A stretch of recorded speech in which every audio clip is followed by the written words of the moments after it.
Hey, welcome to the channel. Today, I want to talk about an exciting survival movie called As Far As My Feet Will Carry Me, which was released in 2001. It's based on a true story, so it's even more fascinating. The movie follows the journey of a guy named Farrell, who manages to escape from a Siberian gulag prison. Can you imagine that? He embarks on an incredible 9,000-mile journey on foot to reach his home. But wait, there's more. A year before Farrell's escape, some other prisoners from the same prison made a daring escape and actually made their way to India. I've also covered their story, so make sure to watch it at the end of this video. And hey, don't forget to subscribe to the channel and hit the bell icon. I regularly bring you videos like this one. Alright, let's dive into the movie. In the beginning, we meet Farrell, who uses a knife to cut a massive seal fish. He's quite resourceful. Then, he places his foot inside the seal to protect it from frostbite. He's already been through so much, but he still has thousands of kilometers to go. Scene shifts and we're taken back to the year 1945. Picture this, several German soldiers have been captured by the Russians on the Russian front and sent a whopping 6,000 miles away. Can you believe that? They've been sentenced to 25 years. After a train journey, they're forced to continue on foot because there are no railway tracks ahead.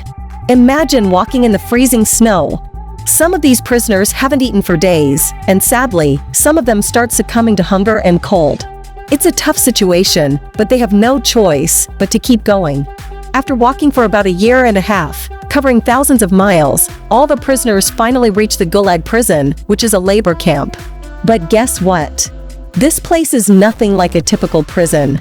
It has no walls or doors, only vast stretches of snow all around. It's impossible to escape because the biting cold would freeze anyone who tries. The only chance of escaping is if they have enough food for the journey. Here in the mines, there were already German workers, and now new prisoners are also being forced to work there. The German soldiers face terrible conditions and are mistreated by the Russian soldiers, making their situation very difficult. They feel broken and hopeless, thinking that escape is impossible. However, Farrell still holds on to the belief that he can make it out. He knows he must escape for the sake of his wife and daughter. One night, when Farrell gets an opportunity, he climbs onto the conveyor belt used for transporting coal and hides in one of the coal wagons, thinking he's safe. But suddenly, the wagon stops, and a Russian soldier aims a gun at him. As a punishment, Farrell is locked in an open-air cell. It starts raining, and he spends the entire cold night in the underground cell. In the morning, Warden informs Farrell that his companions are waiting for him. When he rejoins them, he realizes why the warden said that. All the prisoners have been punished and won't receive any food for 5 days. Filled with anger, the prisoners attack Farrell, leaving him badly hurt. A doctor is called to attend to his injuries. Farrell asks the doctor to write a letter to his wife, but the doctor explains that no letters can be sent from here. He reveals a shocking truth: the entire prison is contaminated with lethal lead, causing prisoners to die one by one. We discover that the doctor himself is a German prisoner who had tried to escape years ago but was caught. Recently, he learned that he has cancer, which made him give up on the idea of escaping. However, witnessing Farrell's determination, the doctor agrees to help him. He provides Farrell with some food, a warm coat, a pistol, and a few bullets. Now, following the path instructed by the doctor, Farrell sets off into the dark night. Little does he know that his journey is going to be extremely long, spanning approximately 9,000 miles. The next morning, the warden finds out that Farrell has escaped, so he rushes to see the doctor. Sadly, the doctor had already taken his own life by then. The warden feels frustrated and questions the other prisoners, but nobody knows anything. In an effort to find Farrell, the warden sends his soldiers to search a 100-mile area, but they can't find any sign of him. The soldiers think that Farrell might have died in the freezing cold, but the warden believes he's still alive. It has been 15 days since Farrell escaped from the prison, and he has traveled quite far. Everywhere he looks, all he sees is snow. He has run out of food and is incredibly exhausted, unable to keep going. He lies down, and after a while, he notices a seal fish in the distance. Trembling from hunger and cold, Farrell quickly takes out his gun and shoots at the seal, but he misses. Determined, he gathers his remaining strength and chases after the seal. Unfortunately, he slips and one of his legs plunges into the water, causing frostbite. Despite the pain, he doesn't give up and continues to pursue the seal until he finally manages to kill it. Now that Farrell has solved his food problem, he realizes that there's no one else around. To stay mentally strong, he starts talking to himself and frequently checks his compass to make sure he's going in the right direction. After walking like this for a few days, Farrell spots a tree in the distance. He can hardly believe his eyes and runs towards the tree, embracing it. Seeing a tree in such a snowy place gives him hope that he's getting closer to a more livable area. Finally, the Farrell arrives at the forest area. Farrell makes a fire and spends the night there. But the next day, a terrible storm hits.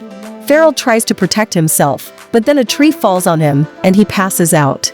After some time, a group of gold miners comes by and sees Farrell.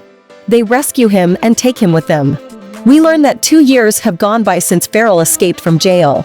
The weather has changed, but he is still 6,000 miles away from home. Now, they need to cross 3 rivers. Unfortunately, one of the gold miners falls into the river because the water flow is strong.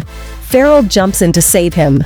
Meanwhile, the other gold miner goes back to their shelter, thinking his friend might be dead. As a precaution, he takes his friend's share of gold with him. Suddenly, the supposedly dead man appears and shoots his friend for purposely not saving him for gold greed.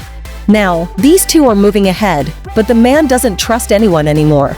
Driven by greed for gold, he attacks Farrell and throws him off a cliff. After falling, Farrell is unconscious for a while. When he wakes up, he finds himself surrounded by wolves. The wolves attack him, so he tries to climb a tree, but he fails. Just then, a nomadic tribal man arrives and scares the wolves away by shooting at them. He takes Farrell to his village and gives him medical treatment. After resting, Farrell gets better. However, Farrell's future is still uncertain, and he gets into trouble once again. The prison warden has issued a wanted notice for Farrell, so he must leave this place. Before he goes, the villagers provide him with food, supplies, and a loyal husky dog to accompany him. After traveling for almost a year, Farrell leaves the snowy area and enters a flat region. While passing through a sawmill, his dog sneaks inside where they cut wood. Farrell follows, and the people working there offer him food. They tell him about a train that passes through their area and can take him to a city called Chita, which is close to his home. Farrell is grateful and thanks them before boarding the train. He feels happy because he knows he'll be reaching his home soon. He boards the train with his dog. After a long journey, the train stops at a station. As Farrell looks outside the train, he suddenly freezes. It turns out that the owner of the sawmill recognized Farrell and had informed the warden about him. The warden had come to the station with soldiers to capture Farrell. Farrell and warden are face to face now. In this critical moment, Farrell's dog bravely attacks the warden. Seizing the opportunity, Farrell quickly escapes. He climbs onto the bridge at the station and jumps onto a moving train to get away. Months pass after his daring escape, and now Farrell arrives in Central Asia. He finds himself wandering in a city, feeling hungry and with no money or knowledge of anyone there. Just when things seem difficult, a boy approaches him and places a piece of bread in Farrell's pocket. The bread had been sent by 2 girls standing nearby. Farrell gratefully accepts the bread and continues on his way. At the same time, a man of Jewish descent notices him standing there. Farrell decides to go to a church, and the Jewish man follows him. Realizing that Farrell is from Germany, the man keeps this information to himself and doesn't tell anyone. He invites Farrell to his home, where he can rest and take care of himself. The man kindly offers Farrell to stay at his house and then leaves. However, upon returning, he discovers that Farrell is no longer there. He goes back to the church and finds Farrell there.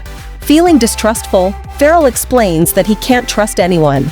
That's when the man shows Farrell his passport and identification, which brings great joy to Farrell. Actually, Jewish man went out only to arrange documents for Farrell, so that he can easily cross the border. Thanking the man, Farrell departs from the church. He continues his journey, hitching a ride on a truck. Unfortunately, due to a damaged road, Farrell has to continue on foot. After a long walk, he finally arrives at the border and presents his passport. The staff grows suspicious, leading to Farrell's temporary capture. However, after a brief inspection, they release him. As Farrell steps outside the gate, he breathes a sigh of relief and walks onto the bridge. Crossing the bridge marks the end of his time as a fugitive. Suddenly, a bright light shines on his face, revealing a man standing before him. Surprisingly, it's the prison warden. Fearful, Farrell attempts to turn back, but the warden steps aside, allowing him to pass. Trembling, Farrell walks past the warden, who claims victory in their struggle. It was a battle between two soldiers who refused to accept defeat. However, the warden allows Farrell to go free, declaring it his own triumph. Finally, Farrell returns to his village in Germany, where his wife and daughter await at the church. Farrell also enters the church, and his daughter looks back and runs to her father. After walking for 7 years, covering a distance of 9,000 miles, Farrell is joyfully reunited with his family. Tears of happiness stream down his face, and the movie concludes. If you enjoyed the explanation, please consider subscribing to the channel and hitting bell icon.